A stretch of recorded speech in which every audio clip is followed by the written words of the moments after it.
Welcome to Sports from the Couch. I gotta say, it's the stupidest thing in sports. With your host, Mike Mercado. Players cannot stand him. Coaches cannot stand him. Most importantly, the fans can't stand him. Brought to you by Mercado Airwaves. I'm gonna say it once, and hopefully I'm wrong, but it's a disaster waiting to happen. That is so bad, that is absolutely brutal.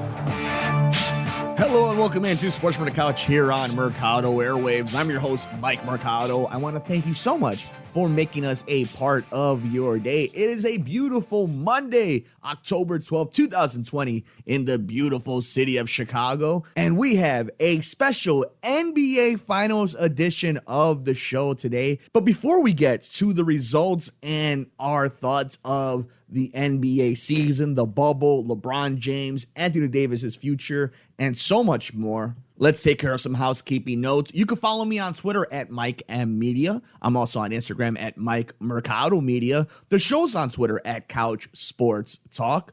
Like, rate, review, and share us wherever you get your favorite podcasts. We're on all major podcast platforms at Mercado Airwaves.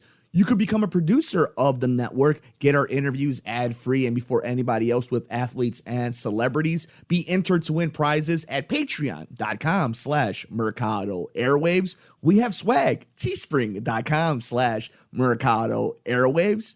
Watch our live videos every Thursday as we make our NFL confidence picks on youtube.com/Mercado Airwaves Network, along with facebook.com/Mercado Airwaves. Come play video games with us on Twitch, twitch.tv/Mercado Airwaves. Finally, keep up with us and everything we're doing here on the network, from our pop culture podcast, The Good Brothers, our true crime podcast, Murder, Mysteries, and More, our sister podcast, The Gone Missing Podcast, where Alyssa and Nicole spotlight missing persons cases that didn't get mainstream media attention. That awesome podcast is at The Gone Missing Podcast, wherever you get your favorite podcasts, at Gone Missing Podcast, all on Twitter at Mercado Airwaves. And what a way to close out this championship season. As you see Davis and James, it's all coming out. All the sweat, all the practices, all the travel. And in this case, all this time in the bubble ends up with what they all set out for as their number one and only goal. You know what? Each guy invested. And LeBron is thinking, I promised this guy this. I told him that things would be different. And to finish it off, they all should be extremely proud. LeBron James already celebrating. I'm sure they are back in Los Angeles again. As the Lakers will win Game 6.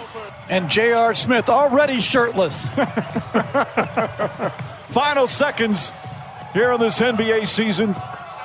And that's it. It's over. This historic 2020 NBA championship belongs to the Los Angeles Lakers. The Lakers conquer the bubble, and banner number 17 will soon hang in the rafters. And with that, let the annoying, clickbaity conversations begin about where does this championship rank LeBron James. But before we get too deep into that conversation, what an amazing job by the NBA and by Disney, by ESPN for getting, 6,000 people down there for over 100 days and no COVID tests, no positive COVID tests down there in the NBA bubble. And they crowned themselves an NBA champion. Just like the NHL crowned themselves a Stanley Cup champion, just like the WNBA crowned themselves a champion, the NBA has theirs. So between Tampa Bay, between Seattle, and now between LA, we have ourselves 3 winter sport champions. And this one may be the biggest because of the implications of LeBron James winning his 4th NBA title with his 3rd different team. And the conversation is going to start with the bubble. Let's start there, right? Was this an easier title for the Lakers to win compared to other ones? Was this an easier title for LeBron to win compared to others? I can't say definitively yes or no. I could say it's different. I could say not being able to play in your own home courts, not being able to sleep in your own bed, not being able to practice in your own facility, that's different. That's different in a world where these athletes are creatures of habit. That's why they got so good, is because they're putting up these many shots at practice. They're able to get into routines. So that's different in his own mindset, right? Maybe what was able to help him out is no distractions. Not having to have the other players, the role players, having so much pressure on them being in Los Angeles, or having to go against the Clippers if that was the case, or going to Denver. Like all these different scenarios that could have played out if you would played Houston. Like nobody knows how it would have played out had you had to travel, go city to city if things were a normal pre-COVID world. But that doesn't exist. So to me, this idea of was it easier, was it harder? It was different. And this is the thing that always bothers me as well. We thought the Lakers were going to be in this regardless. I may have picked the Clippers versus the Bucks to go to the NBA Finals, but this was always the championship contender, a championship favor we all had going into the season, pre-COVID, post-COVID, during COVID. It doesn't matter. The Lakers were always one of these teams that we thought could get themselves an NBA championship. Which brings up a point that I keep seeing all over social media, which is there's asterisks next to LeBron's title. And to me, that's stretching. And that is the fodder that you give to light these fires between Dan Patrick and the Nick Wrights and the Sports Centers and the Stephen A. Smith and the Skip Baylesses that drive the revenue. That they tell you, oh, there's no conversation. We don't want to be a part of it. This is all just barbershop talk, yet it's their lead story. I bet you when you hear this, I'm recording this right now at 7:07 a.m. in the beautiful city of Chicago. When you hear this, I bet you the first things you hear from Dan Patrick, Nick Wright, from Colin Cowherd, from any of these other big mainstream guys, and trust me, I am a stan for Dan Patrick. But it will not take more than 3.5 minutes. That's the over-under. You know what? 2.5 minutes before somebody mentions the words Michael Jordan. It's just what it is. Like, you can't leave well enough alone. And I believe LeBron is the greatest player of his era. Just like Michael was the greatest player of his era. Just like Kobe was of his, just like Wilt, just like Magic and Larry. Like, there's... That can all be true. If you want to have a nuanced conversation and be like, well, what would you take individually? Would you take 6 of 6 in the NBA Finals with one team? Or would you take 4 finals with 3 different teams, one of them being South Beach and one of them now being in the Lakers organization? And one of them being in your own hometown, your home basketball team. Like, to me, and again, I understand that, you know, I'm trying to make this a little bit more less fun, but this argument that people die on hills from, not having a fun conversation going back and forth, realizing that they're watching greatness, whether you watched Michael, whether you watch Kobe, whether you're watching LeBron right now, but they're having these arguments as if there's definitive proof. We will never get to see Michael at his prime versus LeBron at his prime. That will never happen. Sorry, we don't get to see Mike Tyson versus Muhammad Ali. You don't get to see Roger Clemens pitch to Babe Ruth. This isn't a video game. We can kind of guesstimate how it might work out, opposed to, though, maybe doing what we should be doing, which is living in the moment and saying things like asterisks. Instead of reaching so hard, giving this fodder for people, appreciate the fact that during a pandemic, when there's all this social unrest, when we have an election coming up, all that has stayed in the forefront of everybody's mind. And we've also had this distraction of basketball, which has been nice. We've had good games, awesome storylines. And at the end of it, one of the right teams won it. And one of the greatest players of all time balled out during it.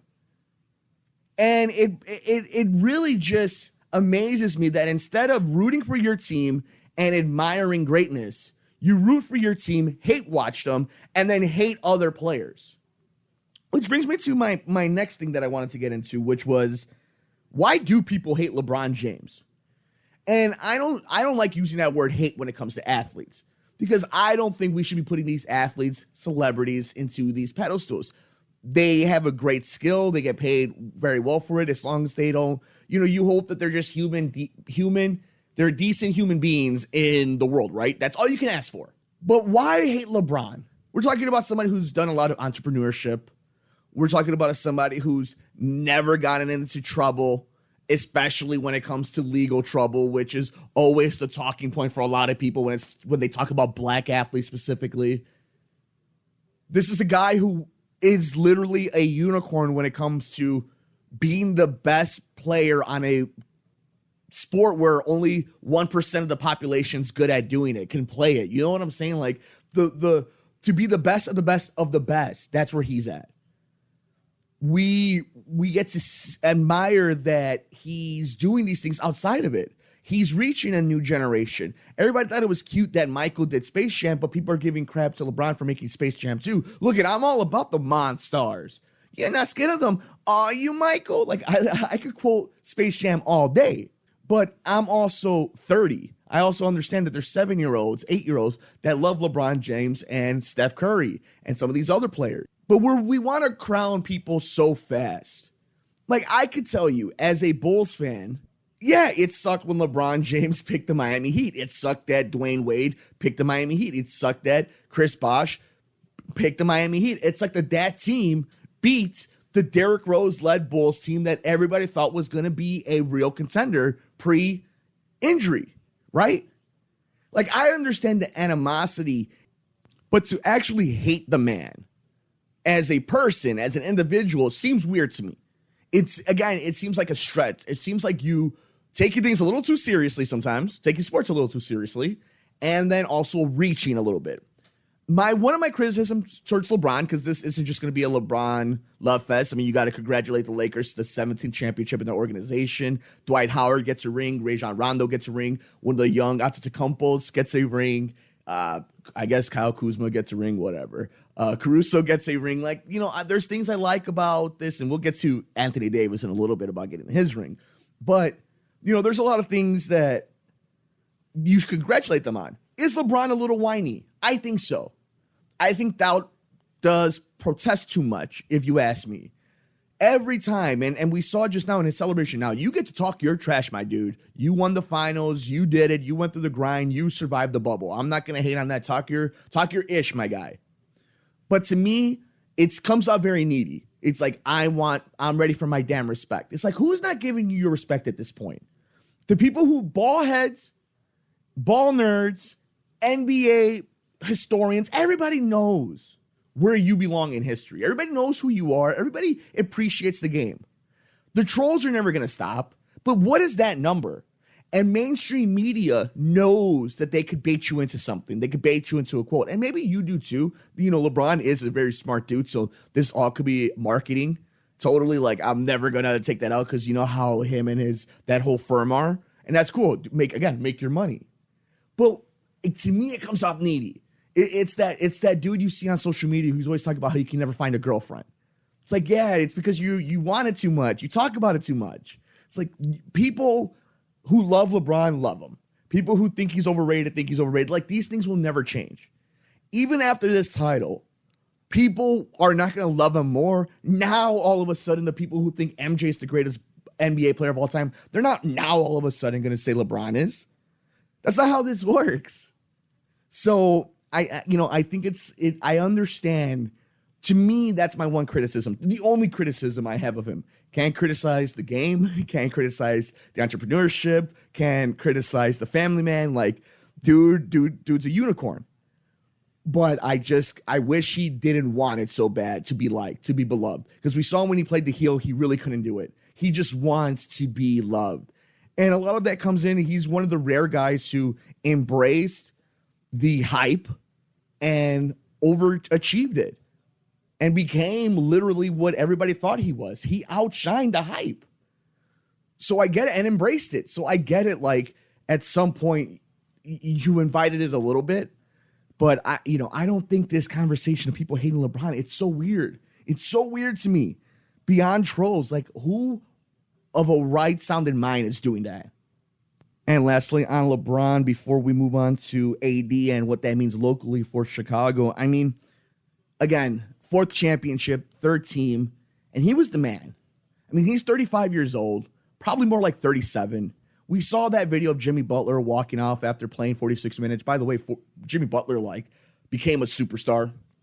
He proved everybody wrong who doubt that he could get to that level. again, you played a team that had two of the top 7 players in the NBA up against you. Like you guys were injured in the first game. Like Miami's going to be a good team. And when they do get Giannis or somebody like that, the Heat will be a real contender again. But LeBron was the man in this finals. AD needed to do what AD did. This is what I was talking about, right? LeBron James could do LeBron James things, but he needed that second person to take a little bit of pressure off of him, and more than that, able to hit a shot, right? And we saw what happened when he passed up. People gave him grief for it. That was the right basketball play to make. What was that in Game 5? That was the right basketball play to make. But in Game 6, you just saw it. Every single game, LeBron was the best player on the court. Whether he's the most talented anymore, whether he's most gifted anymore, not the fastest, the strongest, he's still the best player on the court. You didn't question Michael winning a title, and we saw in The Last Dance, some people were, but like most well-minded people didn't. The argument was, well, was this team still ready to go? Will they be back next season? There was a lot of other circumstances outside of it, but the talent was there, especially by the lead guy. And that was the same thing with LeBron. He was the man. He's still the man. And that's what brings me to the local part of this here in Chicago. What does this mean for Anthony Davis? A lot of people think this was the thought, right? If he wins, does that make him want to stay more, try to build a dynasty? It all depends on how LeBron looks. Or does he lose? Does he get frustrated, wants to go see what they do with A.K. Eversley and the young core in Chicago? After watching this entire thing and seeing how good LeBron was, seeing how this team, even with not the greatest of people around them, Rajon Rondo really helped out that team when it came to leadership and knowing how to play in these scenarios. How you saw him almost lead a Bulls team that was decimated a few years ago to the second round. I think AD is staying. I think he signs a max deal, or at the max that he can at this point. I forgot how it works with him being traded to LA. And he stays there for a few years. Maybe he signs like a 4-year deal, tries to get to a point where he can sign one more deal, a big one outside of that one, and then LeBron goes out and retires. But I was thinking this entire time, my pipe dream obviously was, AD, come to Chicago, let's do this. You got your ring, you did in LA, now you could come home and win like LeBron did. But if you sign a 3 or 4 year deal and LeBron is still this good, you're not the main guy. You come to Chicago, you're the main guy. And it's not like going to New Orleans. You're going from New Orleans to LA, second biggest market, maybe the biggest market in basketball. And then you're going to Chicago, top 5. And a city that's hungry for a champion in that sport. And you are a for real superstar. You had your coming out party. And the entire landscape of the NBA changes next season. We don't know when we're going to start. It could be as early as Christmas. It could be as late as February. We don't know when the next NBA calendar starts.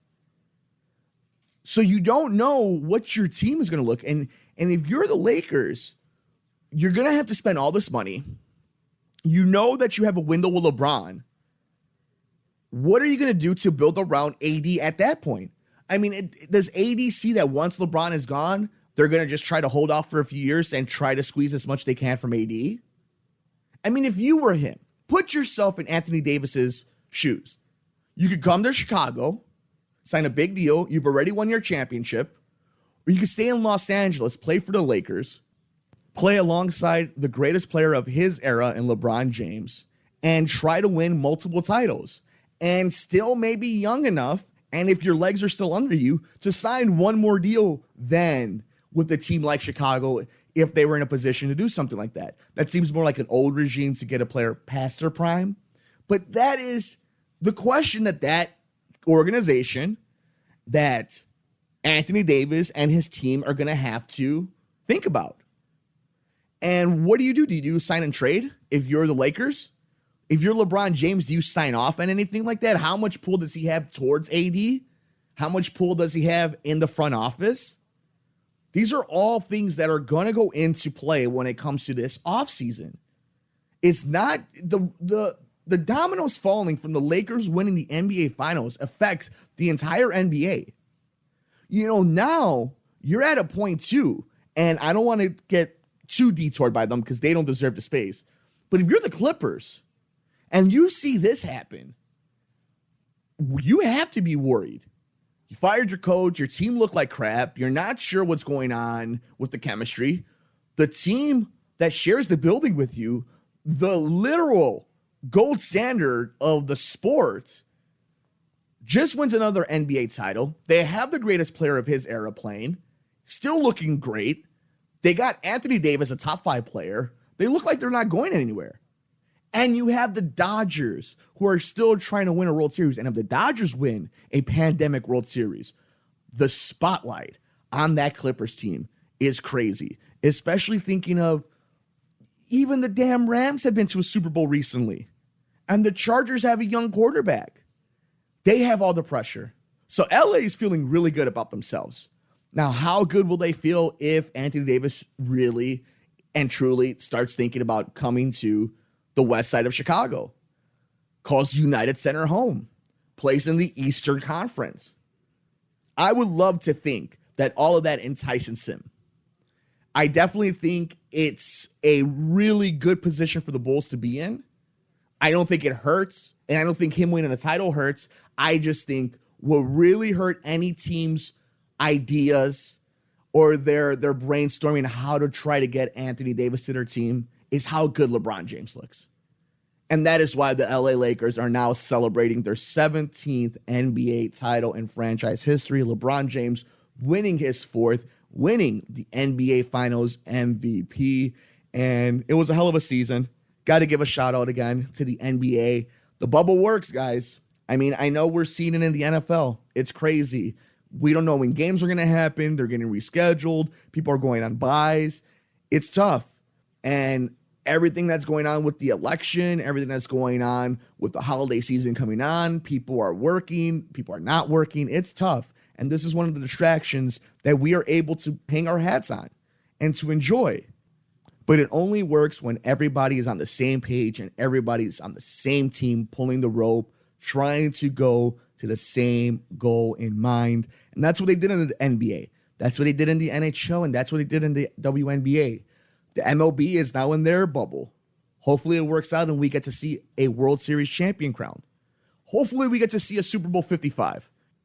But we did crown a NBA Finals champion in the Los Angeles Lakers, led by Anthony Davis and Finals MVP LeBron James. Let us know your thoughts. How did you think the finals went? Were you entertained? Did you think Miami had a chance? Did you think the Lakers would sweep? How do you feel about LeBron James winning his 4th title? Do you think Anthony Davis now is going to consider coming to the Chicago Bulls, or does he make Los Angeles his home? Let us know your thoughts on the ratings as well. A lot of people have been wanting to get my thoughts about it. Simply put, you're going up against every other sport. This isn't the normal time. There's an election. There's a lot of different X factors. We talk about this on the Pop Culture Podcast here on Mercado Airwaves. The podcast is called The Good Brothers. My co-host, my brother, the good brother himself, Alex Mercado, and I talk about ratings, and it has been something that I keep telling people. It's a very unique year, especially with the news cycle, and it is bound to happen when there's a lot of stuff